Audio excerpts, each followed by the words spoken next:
What was the last time you told someone a story? Was that story set a long time ago? And did you maybe describe a friend that that person has never met or a place they've never been to? And did you maybe have some gaps in your memory that you had to fill in with hazy memories? Well, if you answered yes to any of these questions, you yourself might have been an unreliable narrator before. But before I ask you any more questions, let me introduce myself. My name is Simon, and today I'll be discussing a great unreliable narrator in the history of literature.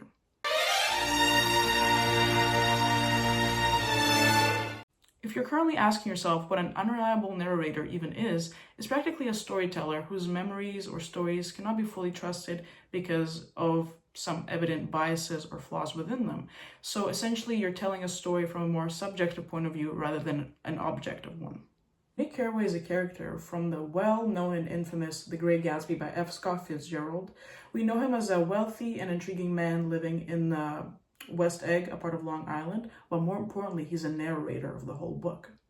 Essentially, from the first page of the book, Nick never fails to mention how much of an honest and non-judgmental man he is, essentially setting us up to believe he'll make a great narrator for the whole story.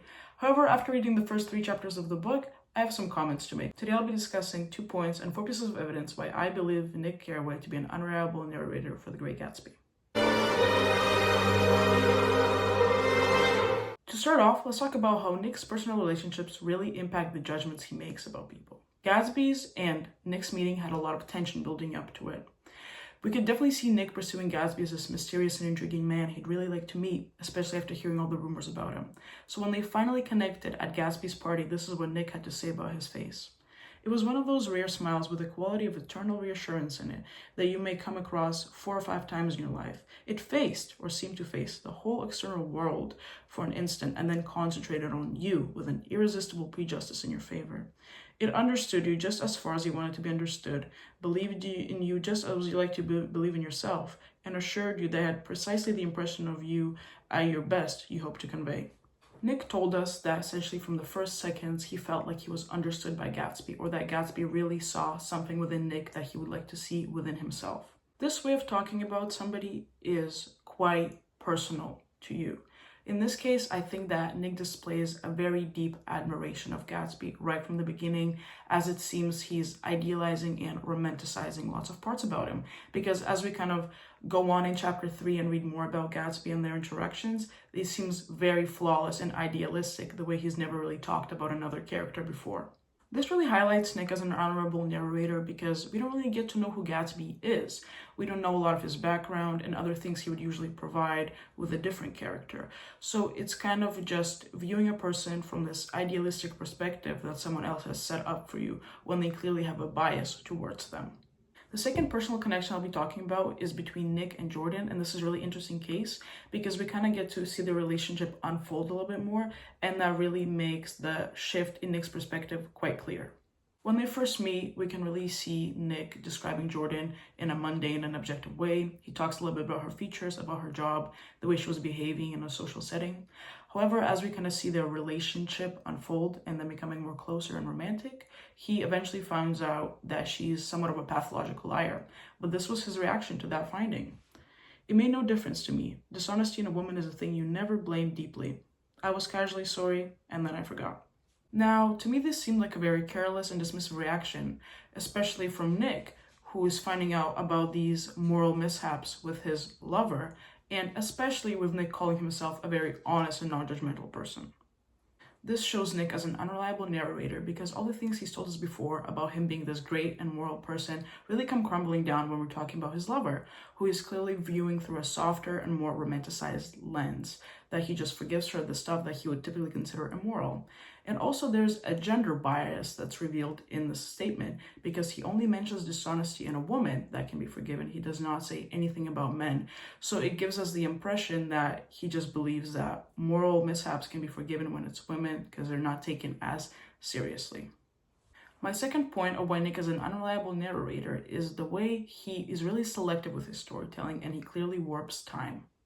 For example, essentially majority of chapter 3 is just Nick giving us lots and lots of details about Gatsby's party, making it really, really vivid for us, which kind of gives the impression that that is the primary focus of his life, that is taking up a lot of his mental space throughout the day.